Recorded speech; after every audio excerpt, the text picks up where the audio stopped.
Tidak mau.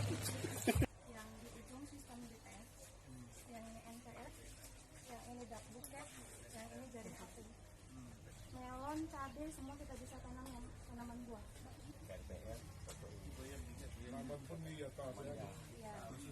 Enggak Pak, enggak. Di rumah saya lepas aja Pak di pekarangan saja.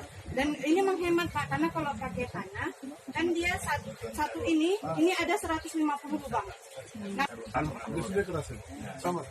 lebih enak karena dia lebih lembut Pak, karena dia kan tidak perlu bekerja keras. Kalau di sana kan akarnya kan Dia kita disiram. diamoh dia. Iya, disiram Pak, tiap pagi dimandikan. Ya. Makanya sayuran kita bersih. Yang malas itu, yang malas bagus, marahin terus. Iya, ngerti dia. Dijual Pak, kita jualnya lewat Facebook. Hidroponik Keluarga Gayo namanya.